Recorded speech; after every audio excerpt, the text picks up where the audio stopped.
ne kooti eno ffenno tugitegeereza ddala kyobola bagizanyiramu tumemuvunja kabisa awatali kusaaga kwonna. Olulimi tukwasa lutadde mu musaayi gwa Yesu lwe luba lwogera. So olumu mbeera wano naye nga musaayi gwa Yesu. Kuba buvumu ki obwandigambye nti Anita Among mafia ng'olaba eggwanga ligenda kiri bwe kiti mu kuvuba akatimba okasuula mu nyanja. Nakugamba NUP ki nyanja buli ekifu kijja kudda ku ki awuliriza ddayo katabo ke nabagamba ensonga zaffe ziri. Naye Mwami Mpuuga yatwala ssente ng'asaavinga ne mu kifo. Juzi yabadde ku NBS n'agamba nti ssente ezo singa yali asigadde ku bwaloopu zandizeyo mu treasury. Bannayuganda muwulirize interview z'abasajja bano era muyambeko bannayuganda byenjogera wano mu bigatte abantu basobole okunnyonnyoka obulimba bw'abasajja bano. Kuba ebbanga ddene babadde balimba naye nga ffe tubalinda boogere. Ako kajjukira nga tukasomesa wano mu nnyingo ezasula Museveni Kyagulanyi okujja omusango gwe mu bantu 9 n'abuuza mu bannansi yali amaze okulaga nti asazirayo. Nekubagamba wano Kayongo nti munnayuganda awuliza programu eno mu katabo kaffe kali The Downfall of General Yoweri Kaguta Museveni and The Rise of His Excellency Robert Kyagulanyi wandiikamu nti point emu ku zo was the luxurious nature of the mafia speaker. Scandal in Parliament is in trillions of money. Ebbaluwa gye twasoma wano billion gijjukira asatu katate bamutembule babakwatidde ki?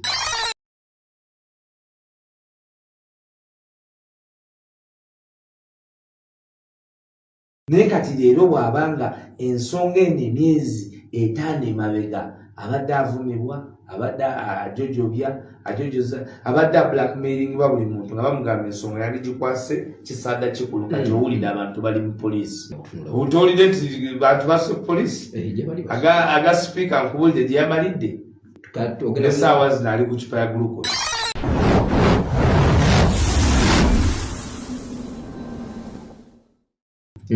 Programu namwatulira tuba tumaze okuba nga tubuuka ate mukimanyi buli lwakubiri mbeere wano naye amyuka omwogezi w'ekibiina kya NUP omulongo Alex Waiso Mufumbiro ate leero agire mu full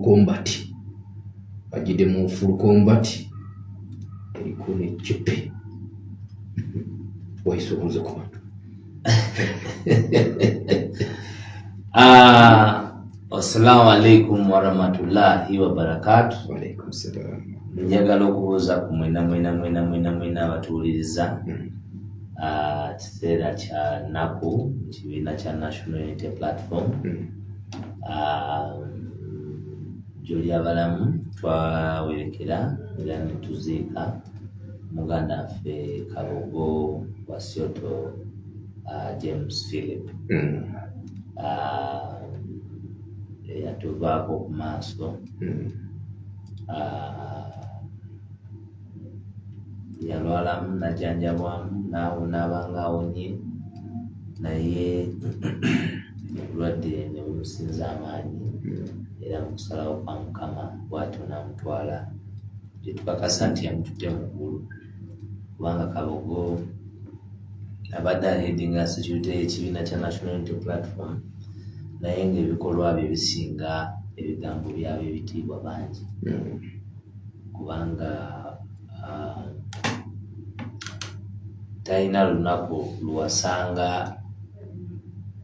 mu kwewaayo kwe nga kuddiridde olw'ebyensi kubanga omuntu akulira geeti emirundi mingi baze ne basaakinga ofiisi zaffe naye singa muba n'omuntu nga munafu mutima ate asobola okuyambako omulabe okusanga kyanaanoonyerezaamu naye abadde akulira geeti eyo wamu ne banne era ng'akola bulungi nga ttiimu era nga yateekawo enkola nga ne bwe bamotoka ya mumyuka wa mwogezi bw'ejja asalawo nti kati kanjikebere kati sigikebere. Yabadde yateekawo enkola era ffe mu kibiina kya National Unity Platform ate tugoberera nnyo eyo rank and file. Yes. Era ng'otuuka ku gate ne bakebera n'oyingira kubanga ye enkola y'ensi enguuyifu. Siga nti gwe deputy spokesperson ate ojje oyingire buki oyingire muyingizi. Abadde gento nnyo, abadde muntu awo abantu ekitiibwa ate nga naye yeewa ekitiibwa.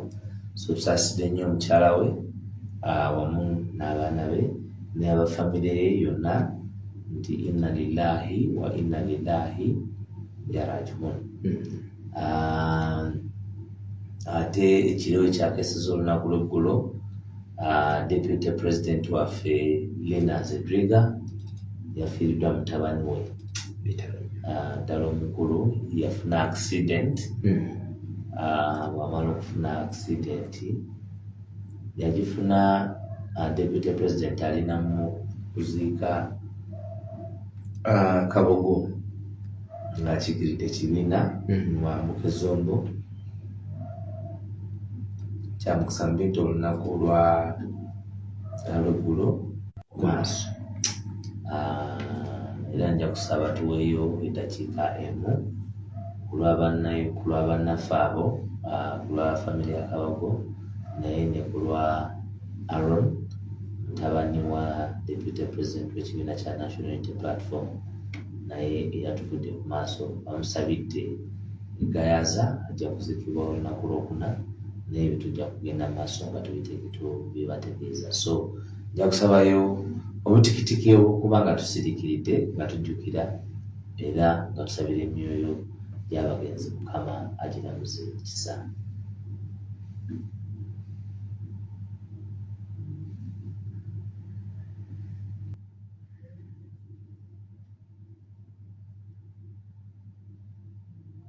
Inna lillahi wa inna ilaihi rajiun. Kayongo Waizo. Mawulire birungi si birungi mawulire naye twayambala ekkooti y'abalwanyi. Ekkooti eno ffenno tugitegeereza ddala kyobola bagizanyiramu tumemuvunja kabisa awatali kusaaga kwonna. leero ng'ogidde mu kombati. Ebiro byebyo byennyini leero okusomesa leero okubuulira mazima kuba bulijjo ge twogera. Yes. Naye manyi Katendo oyo era Mukama Katonda amumpera obuwangazi obukira ne ku bwange kubanga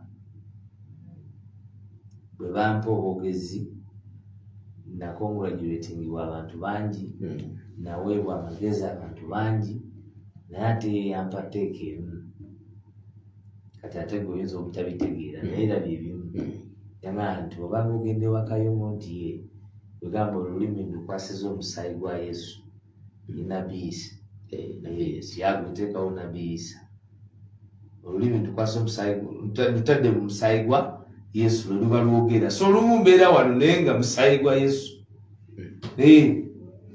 kuba buvumu ki obwandigambye nti Anita Amongweze mafia ng'olaba eggwanga ligenda the trials and ebanganye n'okwogera oluzungu oli yakubidde essimu omukyala yakubidde essimu ali mu katale yadde mu katale kaawa nangasewo tukuwuliriza eyadinedi mutwe yadinedi mutwe mutumiddeko nnyo eri mutwe gwali edi mutwe kwali abawuliriza edi mutwe tavaako Don Sheriff tavaako mbogo mu ghetto kati kwali atudde naye kati bamanyi nti bali ne president kubanga twafiiriddwa naye nga baba kwebali ensi yonna eba kwino program Kayongo ate president abaako kati gwani atabaako kati omanyi nti ate babijja kuno ne bitambula ewalala wano we basinziira era wano we wava gali nti parliament ebadde yeetaaga kukumako omuliro naye katutandisa okuga tulinamu abalina ensa tulinamu abantu abakyali abantu. Waizo ontegedde bulungi soko kamaliriza nti parliament kati tekyetaaga kukumako omuliro tulinamu abalina ki abalina ensa. Era njagala kuyozayeza abakama ba National Unity Platform okubanga temutuswazizza kikulu nnyo twandibaddewo kyebabaswaziza batya mikono bagitaddeko ekiwaliko nakirabye kuli Kabata ataddeko NUP abogenda babuuza nti wuyo iko wapi oli ku kipya kino ekyasi kikubo gobuuza bali era buli anaabataliiko nga tumuwa ensi kooti y'abantu ako kajjukira nga tukasomesa wano mu nyingeeza asula Museveni Kyagulanyi okujja omusango gwe mu bantu 9 n'aguza mu bannansi yali amaze okulaga nti asazirayo kubanga baali bateekawo akakoligo nga bagamba nti ebatuuka n'okuvuga nti byonna ogenda kubifiirwa ennyumba egenda wanekamu kyawetuli ogenda bagenda kunoonya buli kyewali obaddeko nakyo bagenda kukitwala n'omukazi bajja kumutwala tojayo musango biru zo zimanyi nagamba nti nze nayingira lutabaalo natalayo obulago kufa kati ate batandika ebintu byo kyeki nga sirina ddembe nagamba ngujeeyo era nze bwe ndi kunyumiza okwetala okwali awo nga guvuddeyo kuba baaliwo abaali bamaze okumimamu oluseke naye yavaawa Kayongo yavaawa ali biki kwali Bobi oli biki oli biki Bobi who are you hata kubanga nze buli wenkola review by the way when you do a review and a thesis of Uganda's politics emyaka gyamaze mu bukulembeze bw'okumamulako nakyemalira muwe credit era osaasire n'abakulembeze ababaddewo how much they were fighting against a status quo nga eri embedded nga eyingiziddwamu enjala ezannakyemalira mu nkula yaayo abaka ba palamenti basiniya ne bakola fojale abaka ba palamenti basiniya ne bakola fraud muki ate tewawulidde ebiwandiiko bye boogerera basemuju ebitaliiyo ex gratia mu budget ex gratia ez'aba speaker ne ba former speakers zayisibwa era zateesebwako wali tosobola kudiscussinga ex gratia n'ogidiscussinga n'ogigattika ne service benefit ez'abantu abasavinga ontegedde bulungi kati bano ne bajja ate ekyokubiri bagenze mu kye tuyita fishing expedition omanyi in fishing mu kuvuba nze nveere Busoga ndi waleke Victoria ate ndi kumpi niki n'omwega Nile kiri bwe kiti mu kuvuba akatimba okasuula mu nyanja nakugamba NUP nyanja buli ekifu kijja kudda ku ki awuliriza ddayo katabo ke nabagamba ensonga zaffe ziri ezisudde gavumenti eno NUP nyanja buli kifu kijja kudda ku ngulu twala wali kufojalewo ontegedde kakati benefits ziri mu mateeka era ziri mu constitution gratuity ali mu constitution naye mwami Mpuuga yatwala ssente ng'asaavinga ne mu kifo juzi yabadde ku NBS n'agamba nti ssente ezo singa yali asigadde ku bwaloopu zandizeyo mu treasury bannayuganda muwulirize interview z'abasajja bano era muyambeko bannayuganda byenjogera wano mu bigatte abantu basobole okunnyonnyoka obulimba bw'abasajja bano kuba ebbanga ddene babadde balimba naye nga ffe tubalinda boogere we are marking their interviews forgery gwe tuliko kati ate nga tuli ku interview akugamba nti if he had maintained the position of Lope nti singa ali asigaza ekifo ky'obwalopu nga Kyagulanyi ndamulabuukiridde nti bano bali mu kusuula nsi destroying the third arm of government destroying the democratic principles of this nation the doctrine of separation of powers ennyinga eyo kubanga bagimenye nga bagimenye bandibadde nga be baffe ompulira bulungi n'akugamba nti benefits ezaabwe ne service award babiisa omulundi gwe gumu ekitasoboka kubanga benefits ziri mu constitution gratuity ali mateeka gaabwe ne mateeka g'abakozi abalala bonna era newezandibadde nga sente ezo nyingi ate era Mpuuga azafuna gratuity ne ku miliyoni 4 abalala baziyita ki gratuity woba ojjukira kakati bagenze ne bakwata olupapula ne balufojinga nga mulimu balooya Anita Amongo kubanga ye top mafia batuuza olukiiko ewa Anita Amongo nga mulimu ba top lawyer Asman Basalirwa, Medad Segona, Ibrahim Semujunganda kubanga baba balwe wakana. Let us now investigate the document. Semujuloya mwogezi wa kino kati mwogezi wa kino mu protecting owaabwe. Let them protect theirs, but we go after this of NRM. Ne bafojinga ekiwandiiko kye bafojinze bo beinterestinzemu mu kintu kimu naye alhamdulillah Mukama Katonda ffe twagadde byonna bye twogera bamala ne byewemuka bennyini eyawandiika ate yali teyasoma kubala gwe baleeta okuwandiika ku kiwandiiko bwe bamugamba okuwandiika emiliyoni 4 yawandiika emitwalo 4 ate bali ne besasula emiliyoni 4 bw'ogamba nti essente gwe zandizeeyo mu treasury ez'abakomishona bano zaddayo abo abasigala ekyokusatu oli beneficiary mu commission kuba wasigalamu tonafa tonakola ki kati sente muziyisa mutya nga teziri mu parliamentary answered tezibeerangako debated they forged and buli ayogere ebigambo Semuju Segona Mwami Mpuuga mwennyini bonna they should be in prison today. They should be investigated for forgery. Kubanga they should be investigated for forgery without doubt. Kuba bino ebintu birina kubanga biri coronating nga mwe biri mu parliamentary answered. Mwagala tugamba nti for the first time in the history of a mafia speaker mwakutene mu parliamentary answered.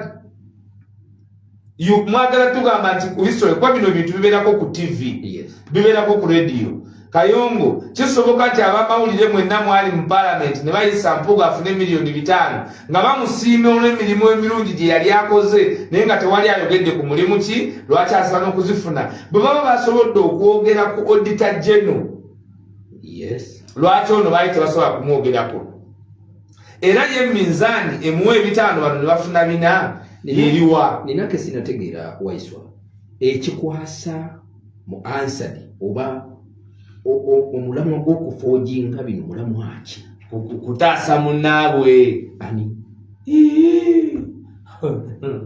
omwibi Nalumansi kyabamanya togedde ebigambo biweddeyo era nze kyenkakasa tewali na kimu kyatamanyi kubanga oli yeefuula oli gwe yazanya naye gwe yeeyambula naye yeefuula. It is automatic nti yali alina okutuuka wano waali forgery. Ababaka ba parliament abali experienced bakoze forgery. I guarantee to you mwakoze forgery. Nkiddamu mwakoze forgery. You forged a document ne mugireta mu bannansi. Lwaki nga temuli ku fishing expedition answers omuzirese kati ng'ensonga ne badde mudiri okumala ebbanga.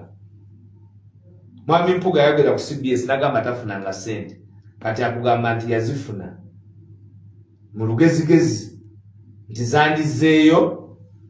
Lwaki olwaba yalimba nti tazifunanga naye munda akimanyi nti bwali bubbi. Waliwo akalala kesi nabakutegeera era lwaki ye yekka yayogera kubanga ye alowooza nti ye yekka asobola. But all these three we want them to speak olabo babinaakwatagana. Nabanja ali ku public recording akugamba meeting teyagirimu yabiwulira mu mawulire. Ebyo yabyogera Masaka nga waliwo ne bannaddiini abatudde. Matiya Kasaija ali ku likodi ng'ayogera ne bannamawulire ng'ayogera n'abantu ab'enjawulo ng'agamba nti naye tabimanyi esente za withdrawing ba through sacco bino tubyogedde ebbanga lyonna tutudde nammwe mu nkiiko zonna tudibetinze nammwe ebbanga lyonna tewali kumwe yali avuddeyo n'agamba nti this money had been passed. Olwo mutudde basajja mmwe abaswavu balooya n'ebitiibwa byammwe mukomyewo mutugambe nti ffenna tetumanyi kye tubadde twogerako. Ekyokubiri, ani yakugamba kino nkizeemu ebbanga lyonna nti parliament enjoys immunity from liability? Mugamba mwasoma, ani yakugamba nti bye mukola mu parliament mwenjoyinga immunity from liability? Era ani abagamba nti temulina individual buli omu talina individual liability ku bintu byabakoze ng'omuntu nga byengenze mu fraud? Buli muntu biba bimuvunaanwako nga ye. Oli protected ku biri byoyogerera mu parliament. Yes. Na parliament eri mu plenary, parliament egenda maaso. Ebyo oli protected. Naye tosobola kugamba nti as a member of parliament ogenda kubba sente z'omusolo ozegabanye. Kubanga ekyo nakugamba bakita white collar fraud. Si mwe musoose. Eno scandal eziri mu parliament. Eno scandal esinga ya obe. Omanyi gye bayita ya obe, the pension scandal. Eyo gimanyi, the pension scandal. Eno esinga ya obe. Eno esinga ya obe eri ku parliament. Eno scandal esinga ya kazinda. Eno scandal eri ku parliament is in trillions of money. Kintu kinene bwe kiti. Ebbaluwa gye twasoma wano ebiliyoni ogijjukira asatu kati ate bamutembule babakwatidde ki? The money had already been stolen. Ojjukira ebbaluwa mutwali mu gye yafuluma nayo wano ebiri wali investigation. Nzijukira kugamba mutwali twale byaffe. Kubanga nkugamba okugamba nti balimba ensi ne ba withdrawinga sente amounts of money. Kristo Bola ali ku chupa toyinza musanga watu wonna nga alina kyayogera. Owayanga ne bayinongo bagaine amagombe gali bali awo ab'engomba. Kubanga tujja kuva olwasi tubanyumiza bintu bino. Nina akantu kenjagala olungamye. So eri fojale. Yes. Ey'abantu baffe. Era nga tutali okufa. Era njagala gamba bannayuganda bonna temuwuliriza omuntu yenna aleeta ekibozibozi gye muli okubadongowaza nti bino ebintu babikola mu mateeka. Bino tebiri mu mateeka ate si bya buntu, buno bwali bubbi. Era tebabafuula nti mwe temutegeera. Lwaki ebbanga eryo lyonna ng'ensonga eyogerwako bannayuganda abawuliriza leediyo eno tebaleetanga ansi eyo? Segona mwamulira ku NBS ng'ayogera n'atuuka n'okubuuza nti twetaaga tumanye sente ki ze batwala ne ze batatwala. Lwaki teyagamba nti zaayisibwa mu budget? Ahubwo nyini bwe mbadde nina ekibuuzo kyange waiso nti ku baana abakoze fojjale oŋŋambye nti omukugu Asumani Basalirwa mu by'amateeka yabaddeko ne Medali Bega Segona. Buli akyogerera aba yabaddeko kubanga be bokka abakimanyi. Ne gundi ne Honorable Ssemujju Ibrahim Nganda. Bwe bakyogerera be bakireese. Lwaki Segona teyabawabudde ng'ate musajja wammwe weni okuwabula baana bali abo badde bafojjalinga?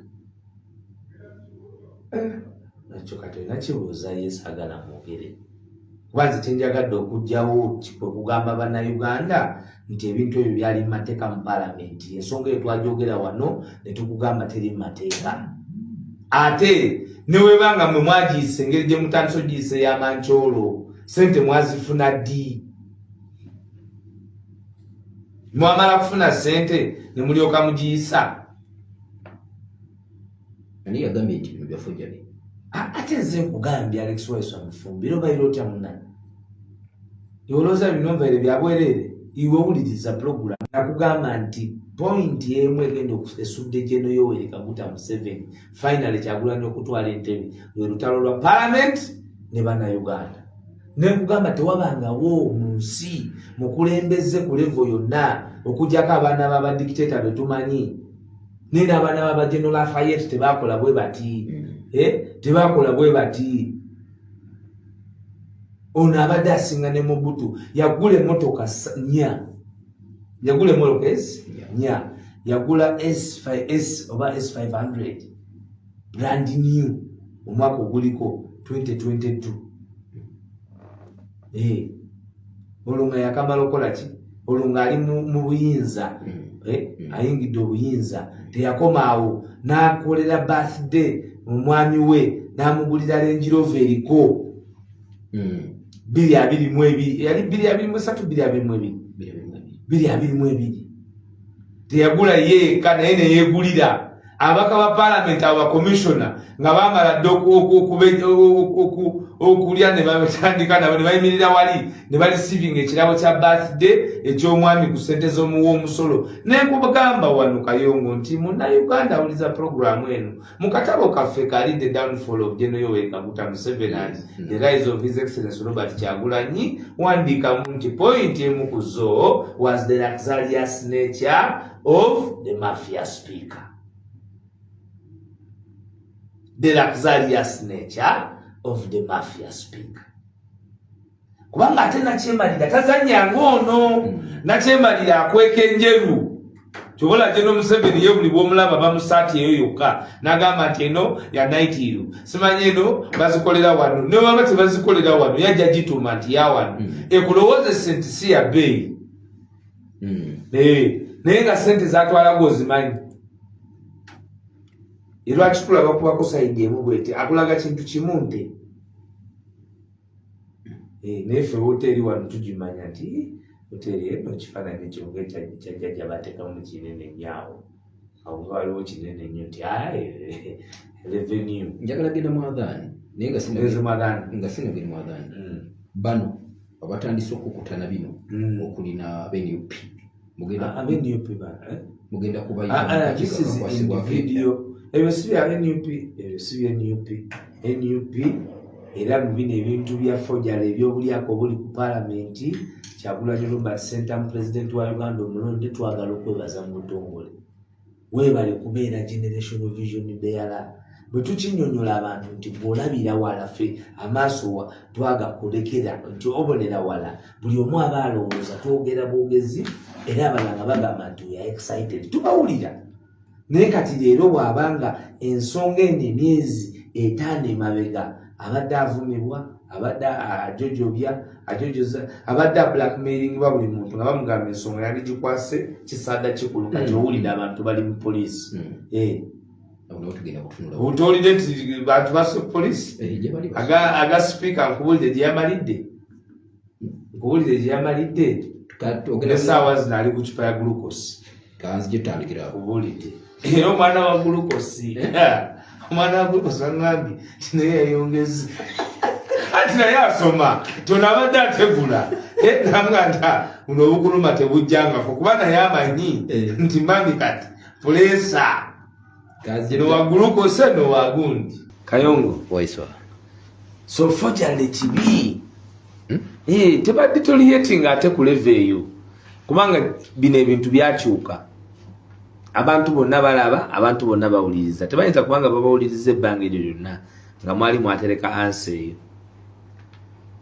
naye ekyo kikulaga security ku ansa ly'eryetya wenjagala anti awo wonna buli abantu kugambe bali mabusu kati ate eriyo basatu basulirire essaawa yonna bali kukali mukayita muti abasiraamu akalaadi bateekako buli ddakiika buli ne bwokonkona kati tolabanga enzigi za remote naye namala awulira nti eriyo akunkona asindika mukozi genda olaba ani oyo tabanga alina baji eriko nti office of the CID amawulire gasookera wano ne galyoka mawanda wa PLU saawa yonna anti gwe nkubuulira saawa yonna sente zetwogerako ziri billion 17.6 zaali za cooperative twazogerako wano sazogerako nemugamba nti abaka ba parliament 3 mwaba mubana nowaffe mwali nembagamba mwabata mukyawanga ffe twasirikira ebintu bingi kubanga ye yakunumba ne bilioni 14 naye gwe omanyi bilioni 14 nga wali eri ku Masaka cooperative biki tekuliko wadde mukono gwa langi sente bazigabana bugabanyi nti yatuteko bilioni 7 bali abalala gundi ofisi ya speaker yette bilioni 7 ku bwavu bw'abantu ne batwala mu parliament ne bagibbako 176 billion nga naye bali mu kwebaza loopuwo nti akoze emirimu kitagambika ku parliament gye babyeko bilioni 176 nga bazegabanyiza mu parliament baziyisa ne bazegabanya kyekugambye nti obubbi obwa mafia kyetwabagamba toyinza kubanga oyagaliza eggwanga lino mutange ng'abantu bonna bali mu bukulembeze bwa Uganda temuyinza kubanga mwagala eggwanga lino newankubadde mwabalibbe obukulembeze mwanyaga bunyage ne muli serving such type of people. Ogambye Mawanda kagwamu esawa yonna.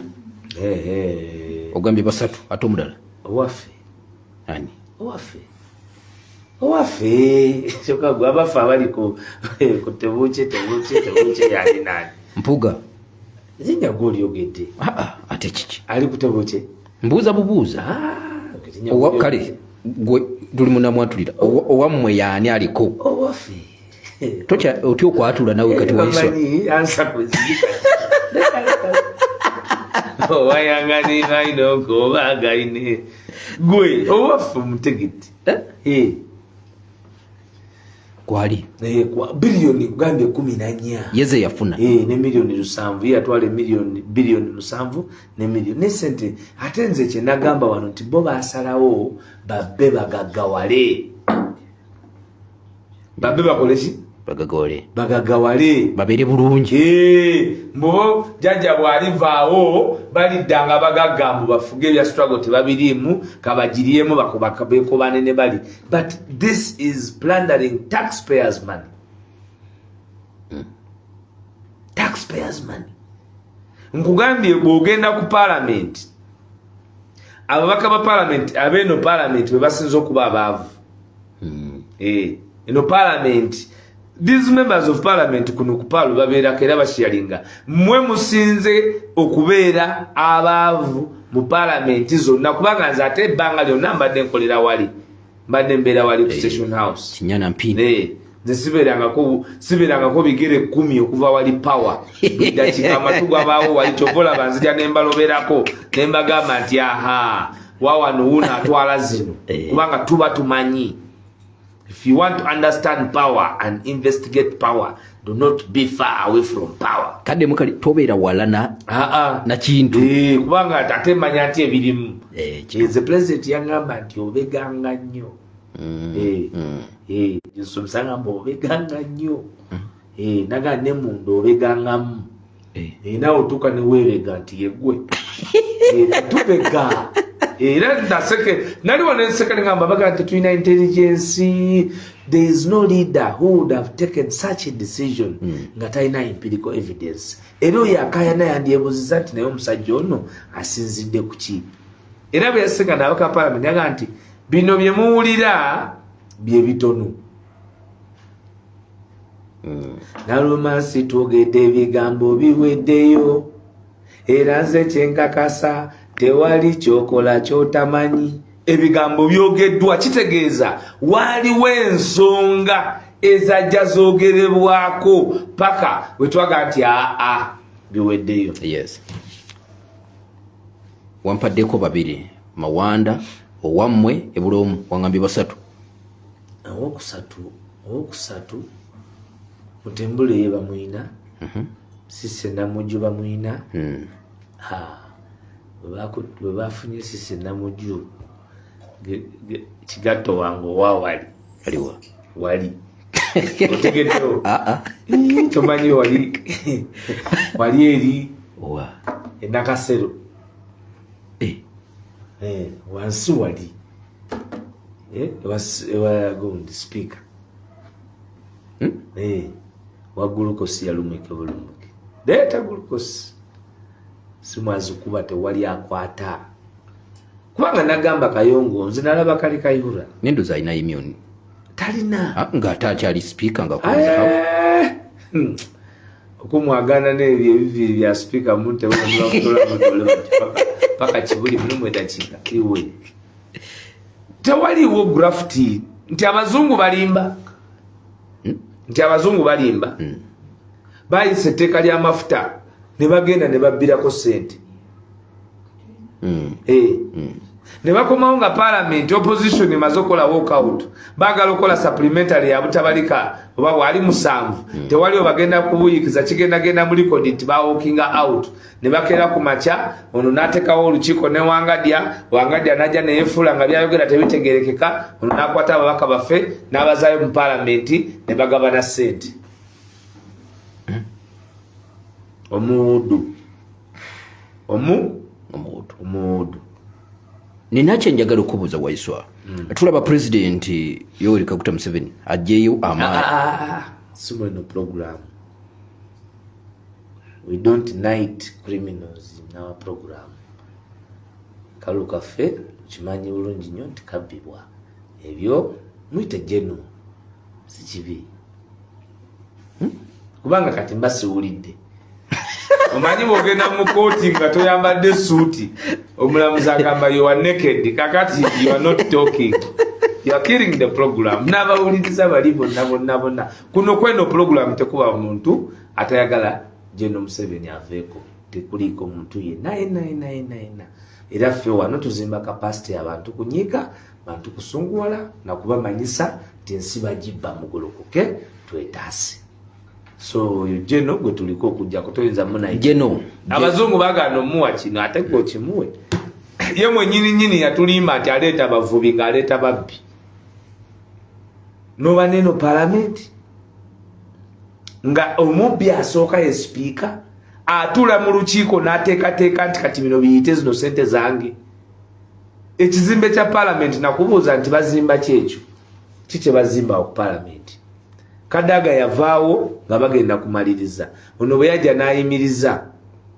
n'ayimiriza buli kimu atotte buli kimu nagamba procurement nti emmotoka azeegulira mwennyini n'azeetumira omuwendo n'azeeterako number plate muntu wawange oli ku level ya speaker n'ogula emmotoka n'ogiteekako amannya agoba okyakakasaki bano okukwatibwa ne bagalirwa babaka abamu abakwatiddwa ne bagalirwa kyongera okulaga nti gavumenti nayo erumye ogw'engulu terina gwangulu gwerumye gwa wansi terinawo gwangulu gwerumye nga tonakwata oli omukulu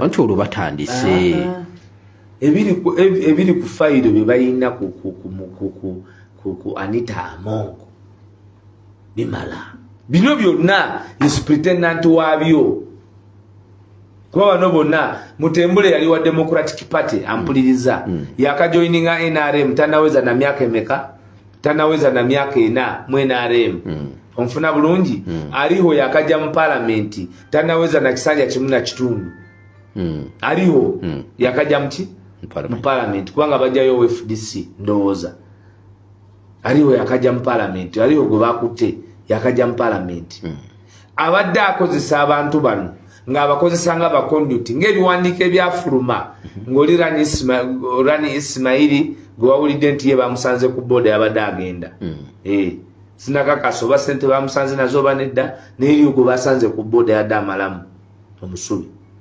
bonna bakola ate kugambye nti ye mwennyini ali ku gulukosi kati babuuzabuuza bika baletewa bbulu baletewa pinki kubanga sente z'omuwa omusolo muganda wange kati n'ogenda mu ddwaliro e Mulago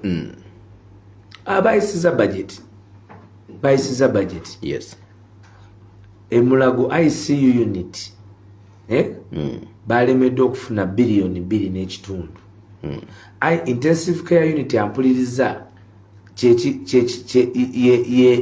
kyekifo mu ddwaliro lye bakutwalamu oyo ali kutaasibe otaasulewo wa stabilizing era bwe bamuteeka ng'obako oxygeni ne bamumonitalinga paka bwatuuka mu kufuna obujjanjabi obutuufu nadde engulu n'abeera omuntu kyetaaga obuwumbi 2.5 mu palamenti ya Uganda nga Mathias Mpuga ye commissioner eyeremezaayo balemedde okuzisanga naye ye baanoonya ng'omuntu emiliyoni 5 nazifuna mu mwezi gumu. Ezimwebaza obutafuna buwumbi 2.5 mu myaka 5.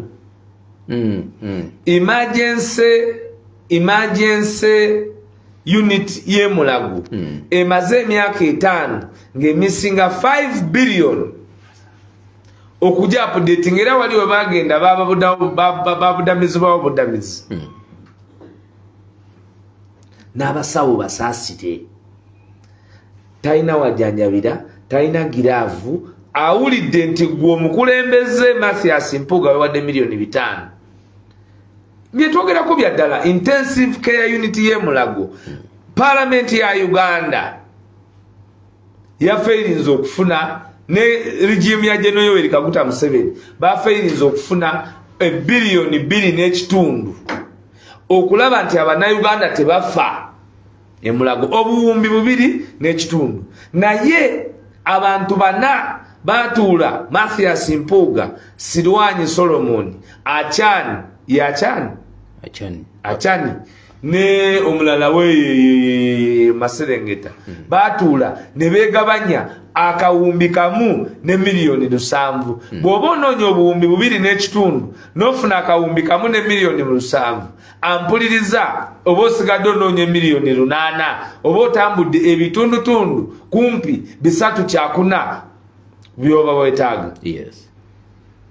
Tutegeraganye bano bazifunanga abantu Mpuuga n'aseka mu kkooti n'agenda eka ne miliyoni 5 mu bumenyi bw'amateeka. Olwali bagamba nti bakomishona on top of omusala gwe bafunanga bakomishona miliyoni 5 ate bamala ne beeyongezayo miliyoni 3 kakati ze nsonga abannansi ze basazeewo palamenti kubanga bwe twazoogerako bwe twajja wano okuzoogerako abasinga bagambanga nti bawaiswa basiga obukyayi ensonga bagikutte bubi ekibiina bakyonoonye naye you cannot give what you don't have. Ensonga etukozesa ebintu bino byonna kwe kutondawo enjawulo bw'eba yalemu okutandika emyaka 4 egiyise ketandike ku mulembe Mwagulanyi tetandika nga amaze kutuuka mu madalaka ketandike nga alina obwesige mu bannayuganda ketandike nga alina obwesige mu ki mu bannayuganda kubanga bw'ogitandika nga ogitandise n'okuba nti ali mu bukulembeze kitegeeza ogenda kuba n'olugendo luwanvu. Kyenagamba nti His Excellency Robert Kyagulanyi alina obuzito bw'amaanyi ekisooka okulwana okugjako gavumenti eriko naye ate n'okuteekateeka okuddukanya gavumenti egenda okuddako ku musingi ogutabeerangawo kati omusingi ogwo gw'alina okusima kati kubanga bino ebyokugwa kweno byawedde neneri ku ttaka hii kwa chini teiza na kubuza mtu mulala nili kutaka ninake sinategeera Waiswa bwe babanga bano abateberezebwa okuba abakenuzi abamu tebateberezebwa abakenuzi abamu kubo bakwatiddwa ate ngo buli awo enteekateeka z'okubakwatwa General Museveni y'omu ku balagidde banoonyereze ku nsonga ezo kati awo njagala okubuuliza kati bo babadde bakolera ani? Biwanvu soko General Museveni y'omugamba resigning kubanga wabanga head of intelligence kaffe twajja kunaamwatulira netubyogera ye nga jjolo yabitegedde olukitegeeza alina ekizibu mu system era talina system kadde mwakonkafune bulungi bwe tubaffe kunaamwatulira bannayuganda twamusookayo nga kimutwalidde kumpi ebbanga lino lyonna okutegeera kati kitegeeza nti talina system bambega tebakola era oli aba yagenda mu kkooti y'abantu abasinga aba yagenda mu kkooti y'abantu abakola ki abasinga kuba batayinza kubeera nga trusting system etayinza kudelivering eri ya nnanyini waayo eyagibathinga 40 years ago. Tugende maaso bakolera ani ngambe President Museveni yali resigning omanyi General Museveni tasemba nakyo abatega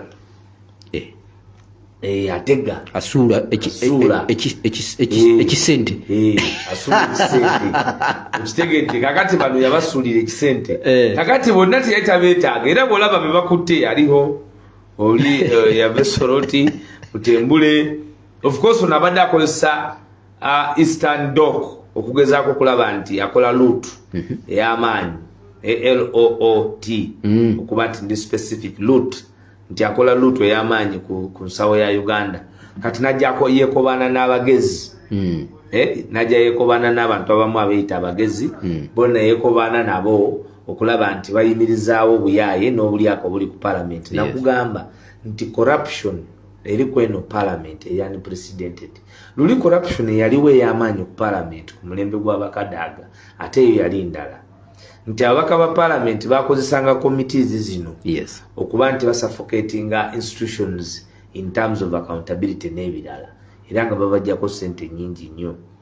naye oluvannyuma lw'okujja kwa His Excellency Robert Kyagulanyi Ssentamu omuntu abadde ku Kosasa abadde takola bintu ebyo Joel Ssenyonyi era Kosasa ebadde etambula kati simanyi tujja kwongera okuba mu tooki nga ne gino ebiri ekitundu giweddeko naye wabaddewo obukulembeze obutakyalinga buli obubaddewo oba tutegereka bulungi nnyo sikufunye bulungi nti obukiiko buno bwali bwafuuka exchange nga bwa deal oli abeera mu gavumenti n'atwala biliyoni nnyingi naye n'aterekayo emu ey'okuwa obukiiko bwa parliament balike munyiga kati ezo ze zaatambulanga kati obuzibu obuliwo ate kano akabondo ka Anita Amongo ko katuula ne katunula ziri eziri mu bajeti ne kateekateeka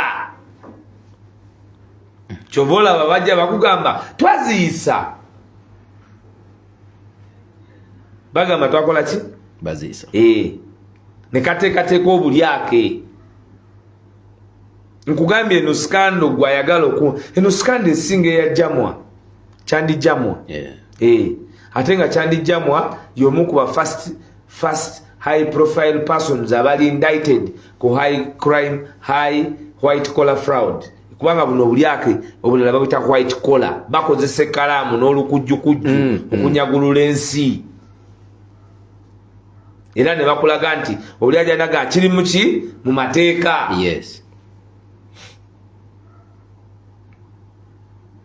kubanga ogamba otya nti abantu abagenda oteeseza bannansi babateesereza kubanga kyenaga nti obubbi bwe batwala bw'aba yenyigira mu kuba n'amabaati gwe sipiika bw'aba yatwala amabaati kikyatayinza kubaamu bwe bagamba ekyanta ekyapa kya palamenti tekyaliwo oyinza okuwakana